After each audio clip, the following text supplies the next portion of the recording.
I think we can start with all on our same share though.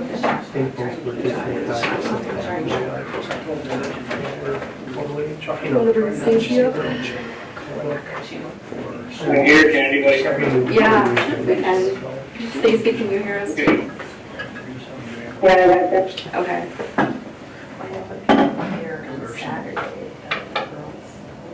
All right. Mr. Carter, you by, oh, there you are. Okay. Okay. I think we have everybody then. I'm not sure. We'll call the meeting to order. Welcome everybody. It's 7:02 and we'll start with the roll call and pledge of allegiance. I think everybody's here too by Zoom. Would you like to stand? I pledge Allegiance to the flag of the United States of America and to the republic for which it stands, one nation, under God, indivisible, with liberty and justice for all.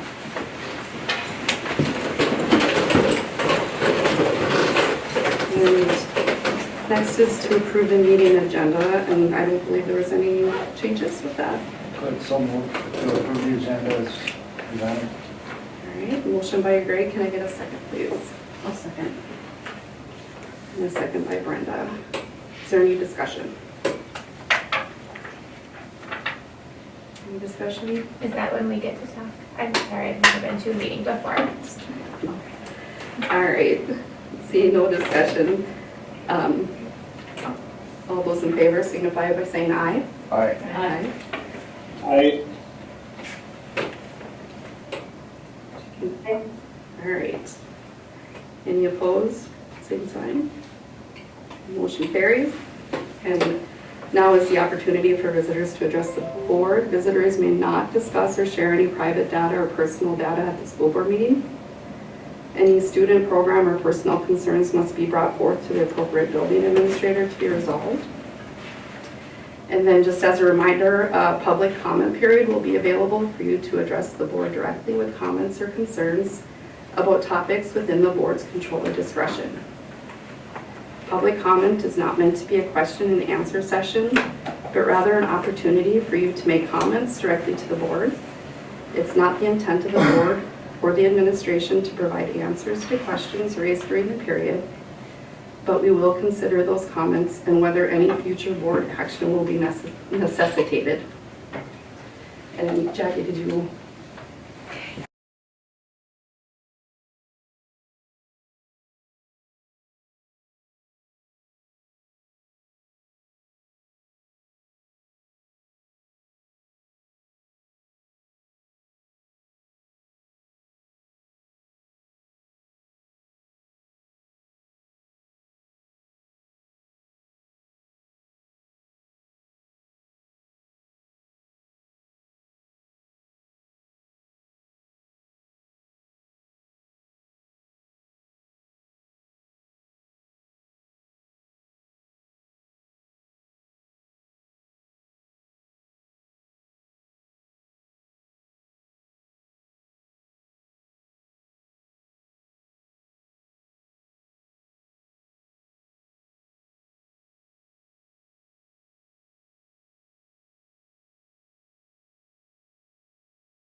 Okay, next we have acknowledgements.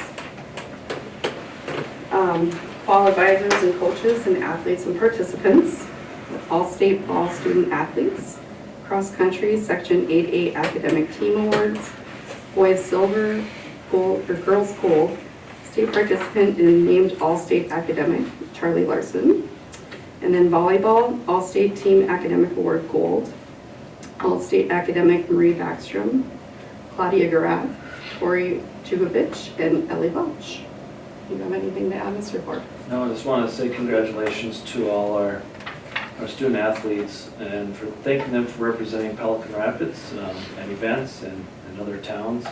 I want to thank our advisors and coaches for all their time and effort that they put into their season. A lot of time and a lot of energy spent that doesn't go noticed.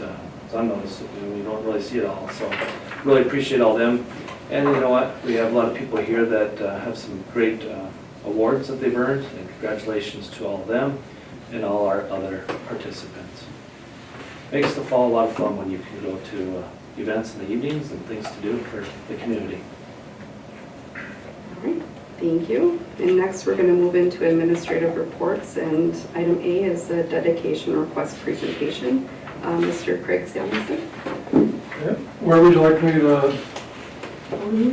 sit, stand? Stand. I'm flexible enough to get over one here. Thank you. Craig Samuelson. I am a Pelican Rapids alum from 1978, and I'm here today representing a committee that has gotten together to make a proposal to name the basketball court in the LC Activity Center, the Rex Haugen Court. And I think the board has got a preview of the proposal that we had drafted. And just some quick background, this kind of came about this fall at the gala event that was held in your Hall of Fame ceremony. There was a few basketball, ex-basketball players that were inducted into the Hall of Fame, and a team that I played on. One of the inductees was Ryan Evanson. He's our committee chair. He can't be here tonight. He's in Tucson, Arizona, so he asked me to present. But Brian ended his acceptance speech with thank yous to many people and his family, but most important was he thanked Rex Haugen for the impact that he's had on not only his development, but the development of Pelican Rapids athletics, and specifically the basketball program and the success that he had while he was the head coach here. So real quick, and I got involved through a lot of support that from the people that were in attendance that night. Started talking about this is something that we should move forward with and make a proposal to the board and make a recommendation to name the court after Rex Haugen. I had some similar experience in another district that I taught at, and also at Concordia College with some fundraising and proposal to rename a baseball field. So that's how I got involved, and I'm here tonight again subbing for Brian Evanson to make our proposal. So really quickly, just our proposals to name the basketball court in the Al Siegley Activity Center the Rex Haugen Court.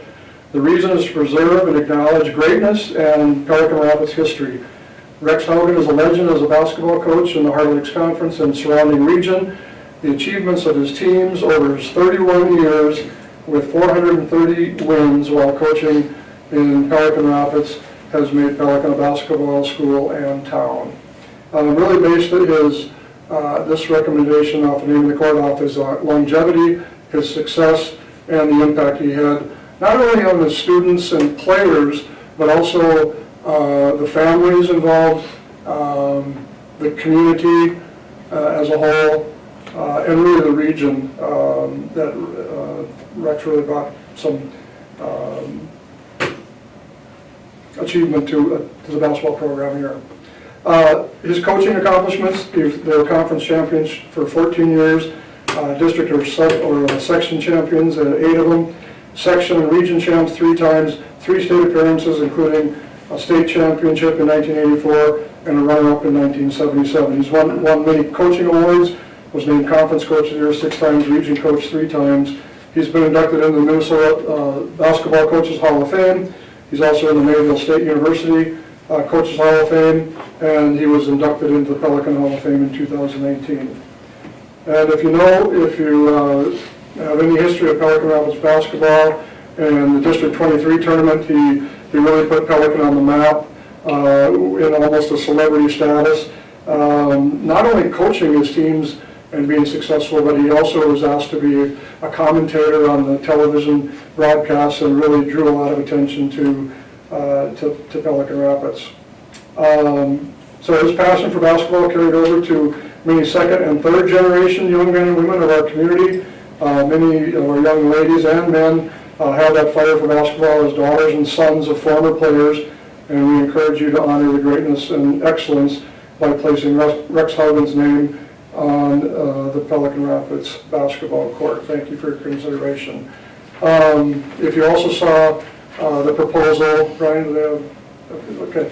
I know on the second page there was some mostly just ideas if this passed, how we would celebrate that with the community, the district, families, and one important component of this is that in addition to naming the court after Rex Haugen, alumni would also fund the Rex and Linda Haugen Scholarship Fund. And this would be something to not only preserve his legacy, but to allow today's students and future students to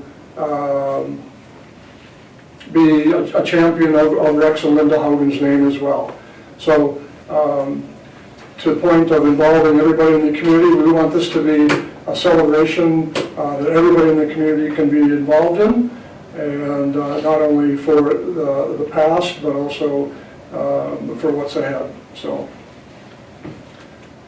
with that, I will open up for any questions. Do you have any questions? Stacy, John? Yeah, is it the time for discussion? Well, we can, Might be a good time if you have questions for. yeah, do you have Craig. questions for the presenter? Or is it more so related to a motion? Just more so related to some community feedback and just Craig, first of all, thank you for coming forward and presenting the information. But there's some questions for discussion around the proposal. So no questions around the proposal? Is that, I'm sorry, you were cutting out just a little bit. No, I'm sorry, I'm asking if this is a time for discussion. I would say, yeah, if it's about the motion, I think we should discuss when the motion's brought forth or when there's a motion brought forth. But if you do have questions for like Mr. Samuelson in regards to the presentation? No, I did read all the presentation, thank you. Okay. I'll just conclude too really quickly with, whether it's sports or activities within the district, those are rallying points for the community, and we want this to be a rallying point for the community as well. Pelican does it really well. I've attended the gala for the last couple of years. It's a great event. It's also a nice fundraiser, I believe, for the teachers to be able to get into their classrooms and further support what their mission is with students. But I know that whether it's a dance, a musical, a basketball game, these are rallying points for the district and for the community, the families, and we certainly want to make sure that this can be a rallying point in time and in the future for everybody in the community. Thank you. I do have one question. Timeline. What's that timeline look like for like what you want to do here with. Sure. dedication? If this would pass, we would probably have our committee work with the administration on trying to identify a date where we could do this. Again, I had some history in Rossay doing this with their new school. They named the gymnasium after their former athletic director, former basketball coach, former community member. He did a little bit of everything, Bill Rose Gymnasium. We had an event during a Saturday basketball game.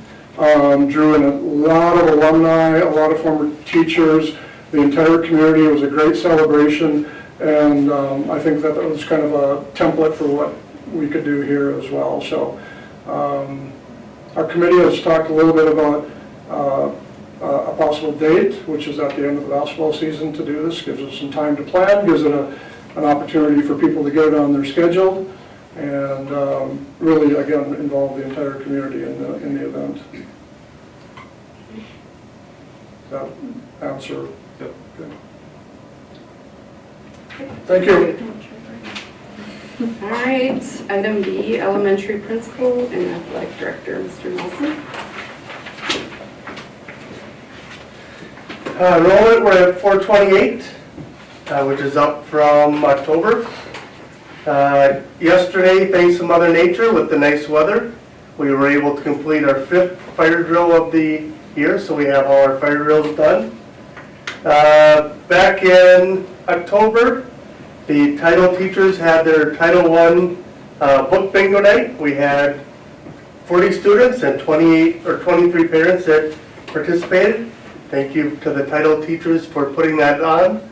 The students walked away with a lot of books, and it was a fun night for everyone. I want to thank to Montserrat Moreno, Amanda Bells, and Eubilio Fernandez, as they will be taking different jobs. Amanda Bells will be still in our building, just working for the co-op, the special ed co-op. So we're going to be looking to fill those spots. Also, thank you to Jim Christensen. He's been filling in here in a tech position until December 4th. He is going to fill in. And on the agenda, we just interviewed last week, and Tim Brindleson has agreed to, as long as board approved, to accept the tech position at the elementary. So we'll be very glad to have Tim and his willingness to work. So conferences on Monday, we had a 94.8% turnout for our conferences, so thanks to all the parents for coming. It was a great turnout. Teachers, and also for all the interpreters that helped with all our conferences. So thanks, without all those different people, our conferences, the success rate would not be as high, so thank you. Curriculum, we talked about curriculum. I've kind of been talking about this, but we are in the process of getting bridges. We added the number corner this year, and it is very interesting as you go around and watch the different grade levels and watch the kids, the predicting skills that they are getting and the different things that they're doing. Teachers say, we usually don't do this till the end of the year, and they're doing the second month of school, and the kids are catching on. So the number corners this year, next year will be the third edition that comes out new in the spring, so that'll be new next year to that part. And then also with the curriculum is with the READ Act, we are looking at the different possibilities. We have 3 options of the state says we have to have teachers trained in starting next year. Either Letters, which is by Alexia, Carol, or CORE. One of these 3, all elementary teachers that work with anyone in reading has to be trained in this starting next year. State still hasn't figured out exactly how they're going to get all these teachers, paras, everyone trained. And also the big hurdle I see is the funding, because these programs are not cheap. And there are many hours outside of school time for the teachers to do, anywhere from 60 some hours to 120 hours worth of out of school time that's going to be put on our teachers to do, that the state has mandated. And so how are we going to fund not only paying for the trainings, but also all the out of work time for our teachers? So that is something we have not got answers from the state about, that they have passed, mandated that we do, and now they're trying to figure out how we do that. So some interesting times. Seems like every time we get something on the READ Act, it's changed a little bit, and more information keeps coming out. So box tops, thanks to Mrs. Westby and group, have kind of brought back the box tops, but it's changed a little bit. You don't have to clip them out, turn them in anymore, and now there's an app on people's phones. So about a month ago, they kind of kicked off the box top push to get people using the app. And since they started it, and I looked today before I came in, we're up to $714.10 raised in just over a month from box tops. And all people have to do is have the app on their phone. When you go to the grocery store or wherever and you buy products, all you gotta do is scan your receipt. And then if you got anything that has box top on it, it reads that and then the money is automatically put into our account. So it's a pretty easy way. Larry's has a box, so thank you to Larry's. As you go out, so if people don't want the receipts, they can put in there. And we're actually having elementary classes that are going to be helping scan those with their iPads to help get those receipts done. There's kind of a 2-week timeline from the time someone buys something that receipt is good for 2 weeks, so it has to be done kind of a timely manner. So thanks to that group for getting that going. So activity-wise, one addition will be Nicole Herbertson as junior high girls basketball coach. And then congratulations Charlie Larson as he won the Section 8A cross-country meet and finished 53rd at the state meet. And also congratulations to the football team as their Section 8AA runners-up. And as we finish fall sports, the winter sports started. Their first junior high girls basketball game was yesterday. Dance has been going on for a couple weeks. Girls basketball started yesterday, or Monday, excuse me. And then boys basketball and wrestling will start next Monday. So jump from one activity to the next. So any questions? Thank you. Thanks, Mr. Nelson.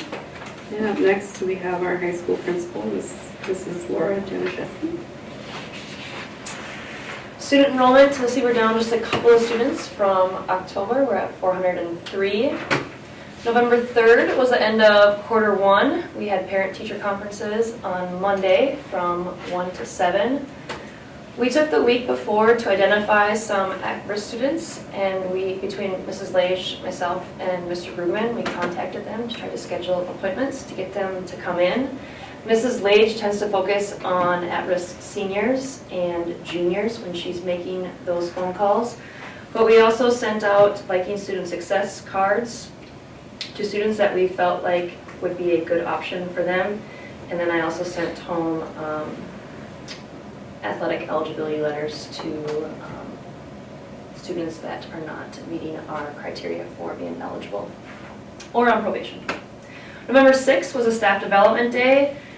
Our Lighthouse team met. Last time I presented to the board on kind of what I wanted to present to our Lighthouse team, and so we met and we spent a good hour discussing it, and I feel like we've made some pretty good traction.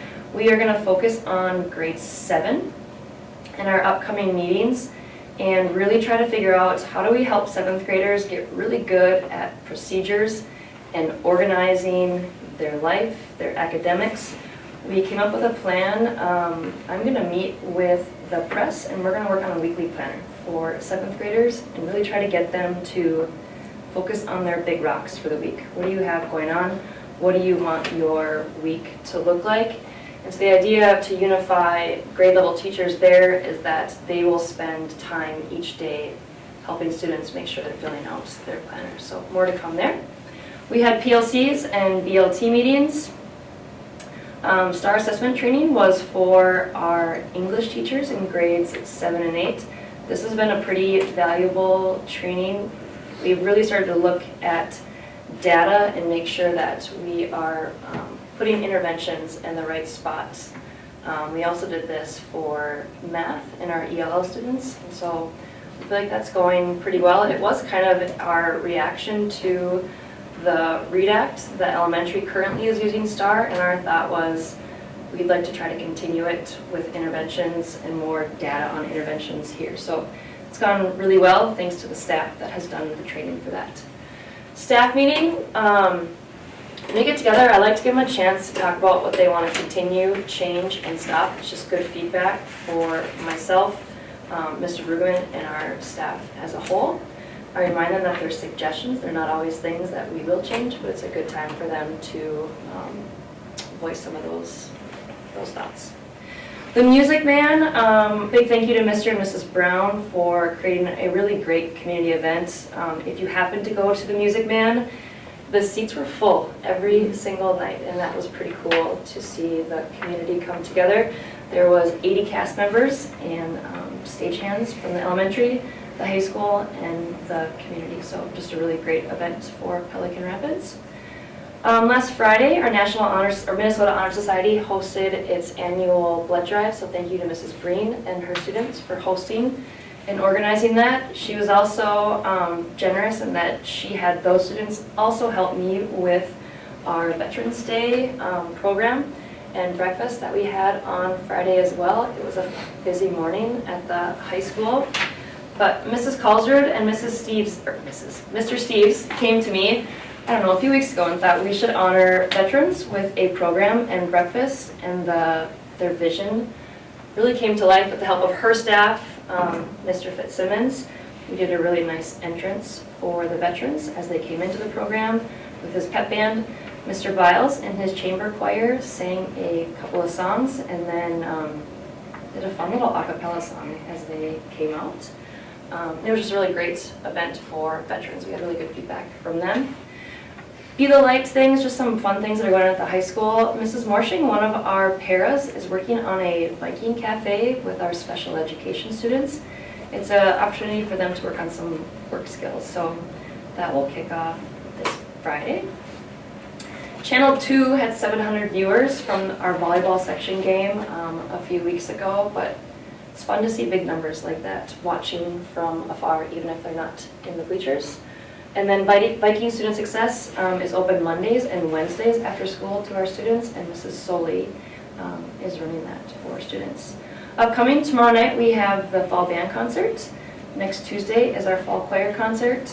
Next Wednesday, students will play Turkey Bingo at the end of the day to kick off their fall break. And then we don't have school next Thursday and Friday. I also wanted to mention the Spanish trip. Mrs. Hall is planning a trip in March for her Spanish students. They would leave Sunday, March 24th, and return Friday, March 29th.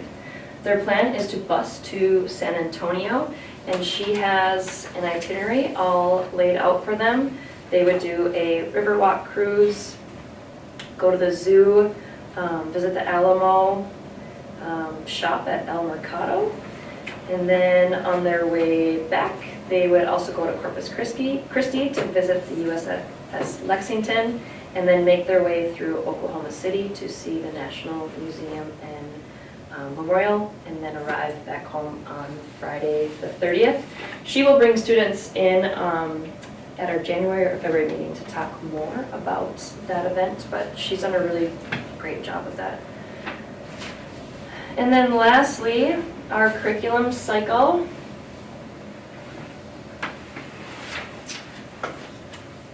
So at the high school, we're always trying to weave together our different departments. You want to go to the next one for me? So we have broken down the curriculum cycle into 6 years, and then different tasks that go with each of those 6 years. Reviewing MCA results, this is when we would go through the benchmarks and just kind of identify the strengths and weaknesses of our MCA results. This would be done in year 1 all the way through year 6. Then as a department or as a teacher in that department, you'd identify your program strengths and weaknesses, and that would really hone in on year 1 and then reassess it each of those next 5 years. Then we would ask teachers to develop their scope and sequence using their standards for their department. Again, really focusing on year 1, and then in year 2, reviewing that scope and sequence, and then using your department to implement some of those items years 3 through 6. Mr. Christensen actually created a standards inventory template when he was here, and there's 6 main parts on there. One where they're going to enter in the standards, the code or the strand that that's in, and then the actual benchmark. And what he implemented, and it's really nice, we follow a green, yellow, and red strategy. Green means you are hitting that standard within your teaching. Yellow means it's there, but you feel like it needs some improvement. And red is, it's not there, I gotta go back and figure out where I'm going to add this into my teaching. Then you have the grade and course that it's taught in, the scope and sequence, so for example, either what chapter or which unit you are teaching that in, the assessments that you're using, could be books, could also be websites, videos, those kinds of things. Then the last one is any special ed or ELL modifications or interventions that you have. So in year 1, the focus is really to go through 1 and 2. Figure out what's your greens, what's your reds, what's your yellows, what grades are you teaching it in. Year 2, focus on turning those reds and yellows into greens, and then those greens start adding in that scope and sequence.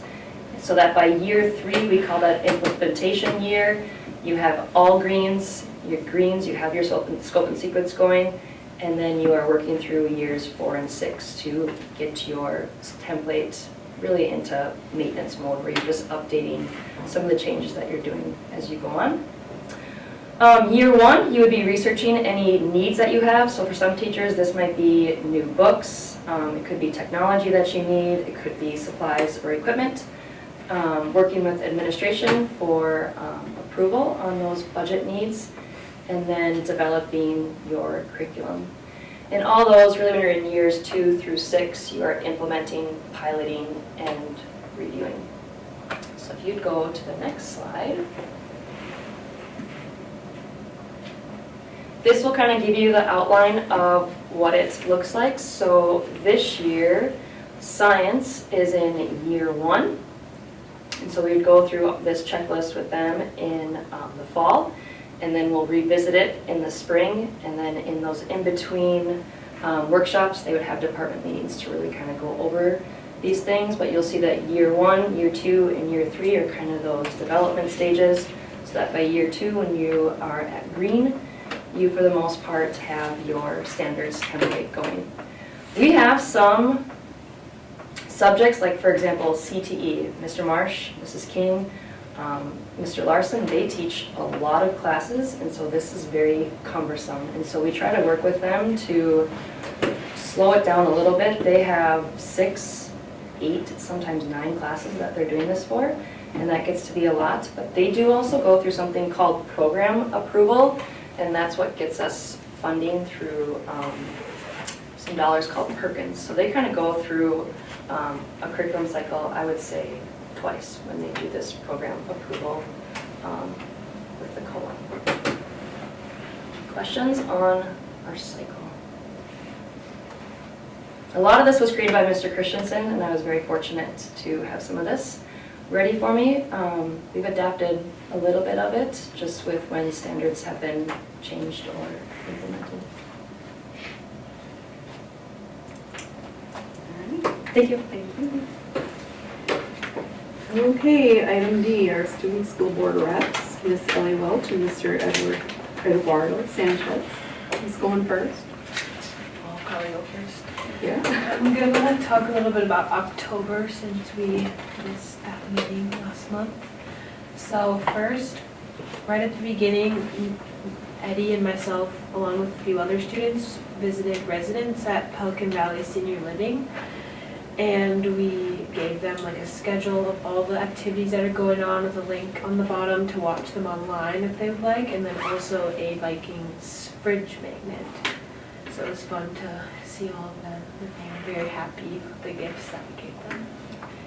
And then also SAD has been very busy. MEA week was Safe Teen Driving Week, and some of the students presented a presentation to the driver's ed class about how to be a safe driver. And then we also handed out lifesavers to students who were wearing their seatbelts as they came into school. And then the week after that was Red Ribbon Week, and SAD had students sign pledges to grow up safe and healthy and drug-free, which was the main purpose of that.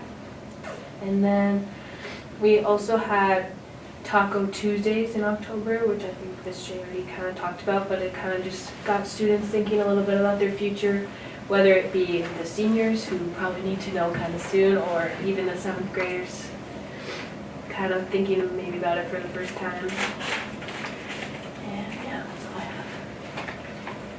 I covered most of November, and the major things that did happen in the beginning of the month was the Music Man.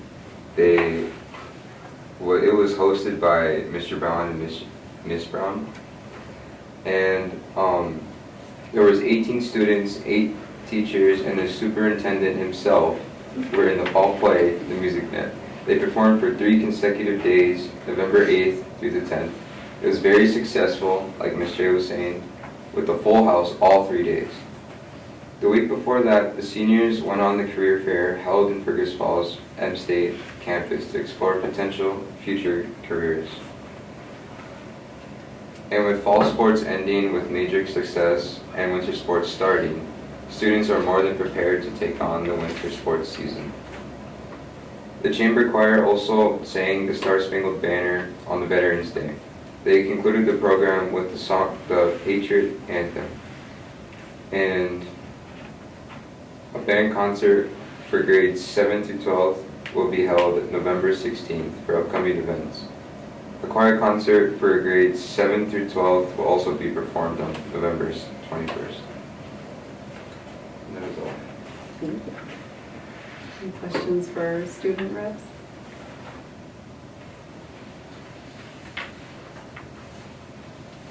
All right, moving forward, Mr. Rudy Martinez, our finance director. And over here, I'm gonna try to jump the cable. Got a bad sciatica nerve. All right, we'll start off the treasurer's report for the month ending of October 31st, 2023. We started our investment account with just a little over $7 million. After that, we received $490,000 in state aid. We withdrew $1.5 million from our investment account to bring into our checking account to cover a lot of our needs. That brought our ending investment balance to just a little over $6 million.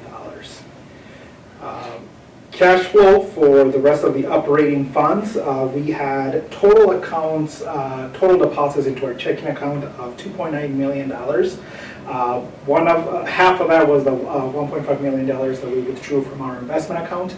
The other was the first half of our tax levy is due in the middle of October, so that is why our deposits are rather high for the month of October. Accounts payable was $1.1 million, a little bit high than our normal trend. That has to do with a lot of the invoices for the multi-purpose building coming due. So that is what's driving that particular cost up. Payroll was just a little over $400,000, very, very common for this particular time and period. So at the end of the month, we had $768,000 sitting in our checking account. Any questions regarding our cash flow statement for the school district? Okay, I'll move on to page number 2. A couple of journal entries that we had to do for this particular month. The first journal entry has to do with what Mr. Nelson talked about regarding the Box Stops initiative.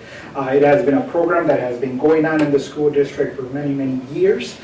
They had over $10,000 in their student activity fundraiser account, which was contributed to the cost of the new playground that you guys see in the elementary school.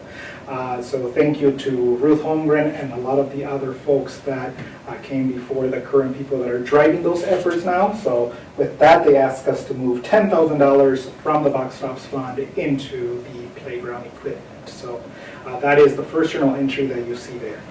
Second journal entry that you see is regarding the unemployment benefits that the new legislation that came due this particular summertime. So if you guys recall, legislation said that any support staff that works for any public entity can go ahead in those months that they're not employed, can go ahead and apply for unemployment. So we finally got some guidance as to how to account that for in our books. And you see the first journal entry there for some of the first expense that we incurred the first part of the summer. Those are the journal entries. Do you guys have any questions regarding those particular pieces? Okay, moving on. Again, the rest of the pages is all of the payables that go through our accounting system. So if you need any more information or any particular backup in any of those payables, please feel free to reach out to me and I'll be more than happy to provide with that information.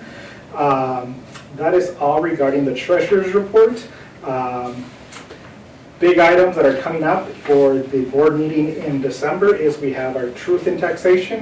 That is where we set our levy to a specific dollar amount and then we open it up for the public to come and hear about the impact in the property taxes and how the school levies for those pieces.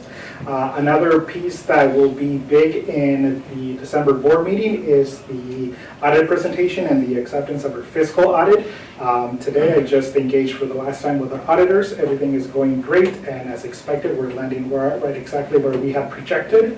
A very clean audit, so I'm very excited to present and accept the findings and the audit in December. Other than that, that's all I have for you guys. Any questions?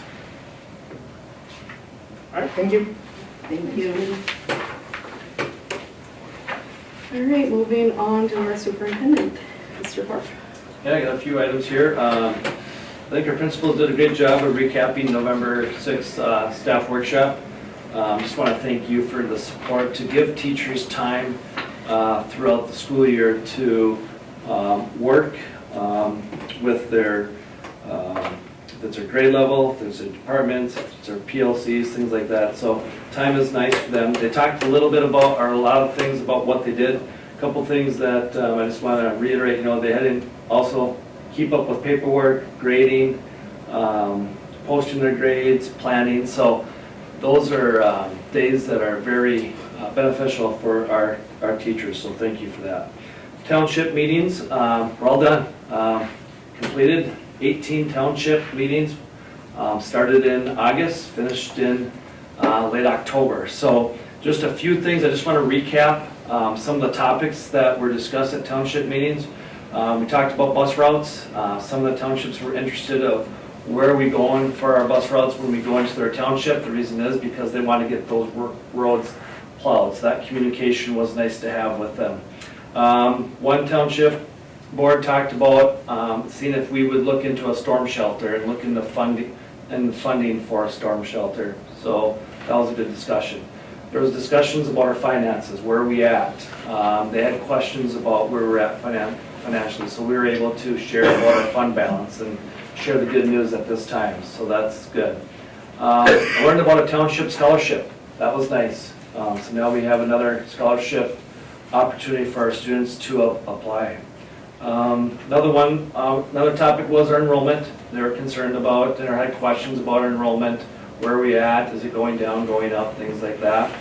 I would say a topic at every township was what are we offering for classes that are helping kids if they're going into the workforce. And they really talked about how we need electricians, CNAs, plumbing, CDL, drivers, welding, things like that. So we had a lot of good discussions about that. It was good feedback of what they're looking for us to offer here at Pelican Rapids Schools. They wanted, a few of them wanted us to continue to work with local businesses so students can get hands-on work experience. And then they talked about some concerns that they had maybe with safety around the school. So that was good. So when they're in town, One was like at Chauncey Martin Field when kids are, people are crossing from Chauncey Martin when there's activity going on and crossing 59 there. So it's hard to see pedestrians when they're crossing. So that'll be a good discussion to have with the city. A lot of positive comments about our school district, just the opportunities that we provide students, academics, arts, athletics. A lot of people are really appreciative. A lot of good comments about our, because I brought our brochure, so a lot of people commented about that and the video that the marketing team created last spring in the summer. So thank you to our marketing team to do that. So some nice things that we used. Pathways, they talked about how they appreciate how we're not saying that kids have to go to college, that we're talking about the workforce, and we're also talking about military. Very appreciative of that. And then go and talk, when we had the veterans, it was nice for them to come in because some of the veterans tried to recruit some students and connected with some students. That was nice. Great opportunity for them. So a lot of good feedback and a lot of good positive comments about what we're doing here. Multi-use building update. It's coming along. We've got a few things that we need to finish up here over the next couple months. We got the outside siding, some, I believe on the west side needs to be completed, a little bit on the south side. Some of the things in the interior doors, there's 3 interior doors that need to be put up, some electrical work, outside lights, interior lights, and then the plumbing that needs to be finished up. And then we'll have some tech items such as cameras, door access, things like that, that we need to complete. So we're hoping over the next couple months we'll be done. Our plan is still to have the skating rink right there and the warming house. So we're, I think we're in good shape there, according to Mr. Steves. Enrollment, we're at 831. We're at the same as we were in October, so that's good. Finance committee, if you're on the finance committee, we're planning a meeting. Ms. Martinez and I will get our items together for the agenda, and then we'll meet in either late November, early December. Few school board on the agenda that I have. I just want to thank the people that are leaving us, thank them for their time and effort, and I want to welcome our new hires. We're excited to have them on our staff. Spanish trip, Mr. Januszewski talked about that. Mr. Samuelson talked about the dedication request. And next item is the second reading of the policies. And those are MSBA and the policy committee recommendations to approve those, 534 and 624. One item I do have, is a recent new item, and that is with our special ed co-op. Fergus Falls School District is pulling out of our special ed co-op. So Shannon Erickson is our director, and she is going to lead us through the next steps of what that will look like for staffing, who is going to take over HR, finance items, and go from there. So we're also going to have to look for a new site, because right now the level 3 class is being held at Fergus Falls School District and the offices for the special ed co-op. So a lot of planning, a lot of work to do there over the next few months. So other than that, that's what I have. What kind of a time frame is that? That's a great. That Fergus is leaving, we don't know. Oh, yeah, they're going to be officially done June 30th. Yep, end of the school year. And have there been any other proposals or other options? Proposals for other options. And what do you mean for like other options for like looking at For a the co-op? special ed, sorry, the special ed co-ops, and have there been discussions about this?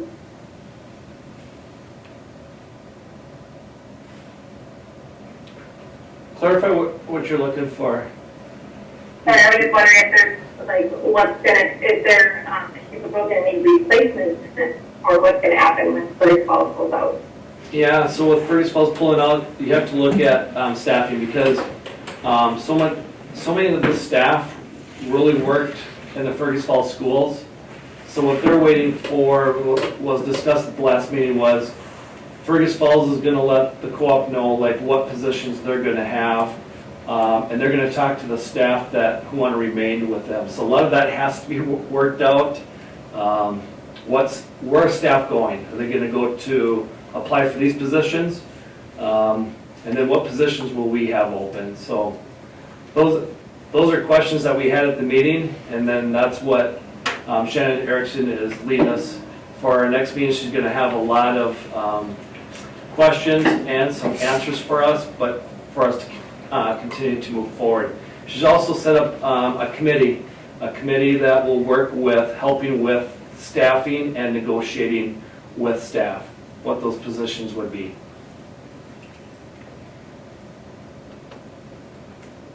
Thanks. Any other questions? Brian, did you say you went to 18 township meetings Yeah. since August? Mm-hmm. I mean,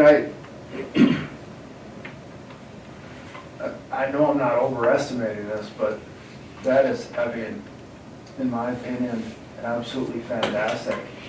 I mean, that's incredible. I know we've talked about that in years past, connecting with townships, and maybe you've done it, and I've done it for several years in that same capacity. Is that what you've been doing, or is that something No, like? this was my first time. That's so awesome.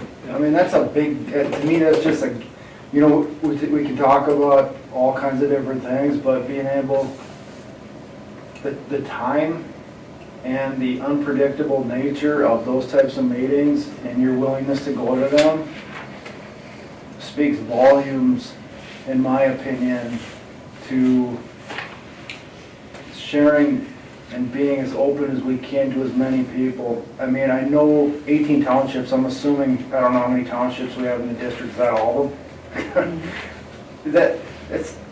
If somebody said, hey, I'd like you to attend 18 township meetings over the next 4 months, it would seem ridiculously inconvenient because you have other things going on, difficult to prepare for because of the uncertainty and essentially being an open book to whatever question and having folks expect answers on the spot. I really appreciate that. I think it's absolutely awesome. And I know it just blows my mind. So I hope everybody, I mean, I'm not speaking for everybody, but I hope I can share the sentiment that I don't know what else we could ask for in terms of having a superintendent being willing and not only that, capable of communicating in so many different capacities. And I already know that you're involved with different things within the city too, so that really, it makes in my opinion, the school board, you know, sometimes I think, you know, that's the directors, you know, the directors need to be out and about more, and I'm speaking for myself, I'm not targeting Molly or Ann or Brenda or Stacy or John, but I can always do better, but, and I don't want to use your eagerness and willingness as a crutch to say, superintendent's already doing that, because of the significance of all of us being present and available to people throughout our entire school district. So thank you very much for doing that, and I really, really appreciate it. Yeah, it was a good experience. It was good. And good feedback. Yep, Mhm. it was good. All right, anybody else? I agree with Greg. I don't know if you can hear me, I do agree with Greg. We can hear you. Thanks, John. Okay.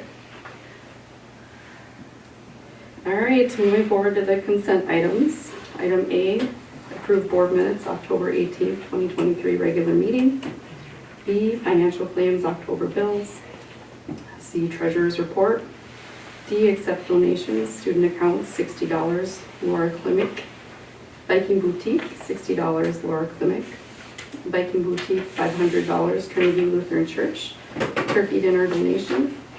And Be the Light Scholarship, $100, Knights of Columbus, St. Leonard's Council. Thank you for those. And item E, personnel, approve the resignation of Ubelio Fernandez Cabe as technology coordinator. Approve the resignation of Amanda Bells as pre-K paraprofessional at Viking Elementary School. Approve the resignation of Monserrat Moreno Sanchez as part-time pre-K paraprofessional at Viking Elementary School. Approve the resignation of Whitney Gravelin as junior high volleyball coach. Approve the hire of Timothy Brynildson as technology coordinator. Approve the hire of Nicole Herbrinson as junior high girls basketball coach. And approve the hire of Tina Jessen as long-term sub for kitchen cook at the high school. And could I get a motion for the consent items? I'll make a motion to approve the consent items. Motion by Molly, is there a second? Second. Second by Brenda. Do roll call? Okay. So this will be roll call since we have a couple board members zooming in here. And there is no discussion for consent items. Molly, how do you vote? Aye. I'm an aye. Brenda? Aye. Craig? Aye. John? Aye. Stacy? Aye. All right, motion passes. And next is our business items. Item A is to approve the 2024 Spanish trip. Can I get a motion? I'll make a motion to approve the March 2024 Spanish trip. Is there a second?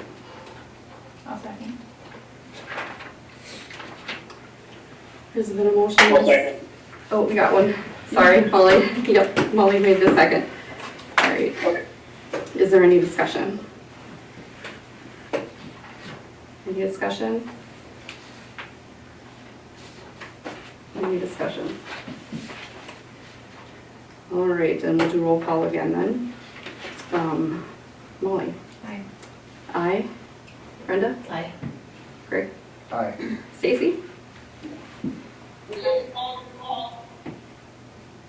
I think that was an aye. It was harmonized. I said aye. Okay, perfect. John? I'm an aye. Sorry about the background noise here. All right, motion passes. And item B is approve the dedication request. Is there a motion to approve the dedication request? I move we approve the dedication request. All right, we got a motion by John. Is there a second? A second. And a second by Brenda. Is there any discussion? Yes, I would like to throw discussion in the space.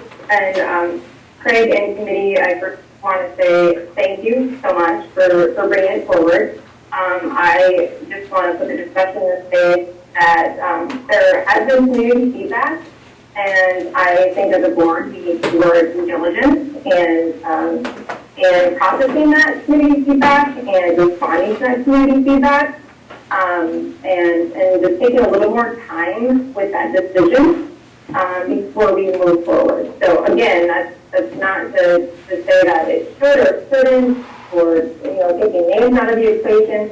It's more of the process and policy and honoring the community feedback that we receive.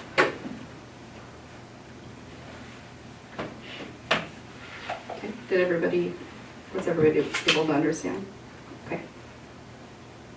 Thank you, Stacy. Is there any other discussion? I agree with Stacey, I guess, in the few emails we've gotten today and the discussion that's been ongoing. I kind of feel like we should at least have a work group or work session to have a discussion about it beforehand. I would feel more comfortable with that before voting on the issue.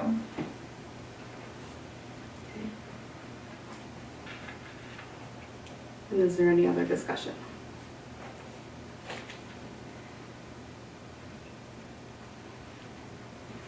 Is there any other discussion?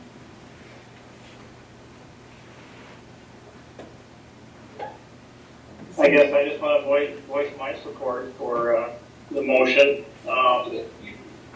Sorry about the background noise here, but if the board feels we need to have a little bit of a work session on it, that's fine too, but I am in favor of it.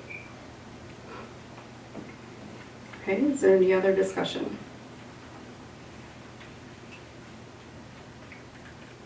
Is there any other discussion?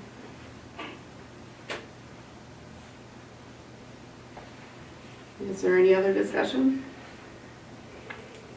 Okay, we do have a motion and a second on the table, so we do need to bring it to a roll call vote. Molly? My vote no. I'm a yes. Brenda? Yes. Craig? Yes. Stacy? No. John? Yes. The motion carries.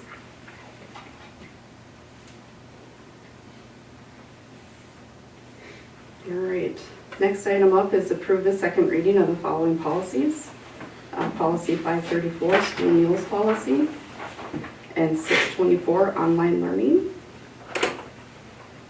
Is there a motion to approve the second reading of the following policies, 534 and 624? I'll move to approve the two policies as read and identified. All right, I got a motion by Greg, is there a second? I'll second. Second by Molly. And is there any discussion? Any discussion? Any discussion? All right. Molly, how do you vote? Aye. Aye. Brenda? Aye. Greg? Aye. John? Aye. Stacy? Aye. And the motion carries. And we have our upcoming meetings. We have a meeting December 13th, regular meeting at 6 p.m. and also the Truth and Taxation, is that right at 6? Okay, right at 6 o'clock. January 3rd, regular meeting at 6 p.m. Will be the reorganizational meeting. And then January 11th through 12th is the MSBA Leadership Conference. And our last item is to adjourn. Is there a motion to adjourn? I'll make a motion to adjourn. Motion by Molly, is there a second? I second. Second by Brenda. I'm guessing we don't need any discussion.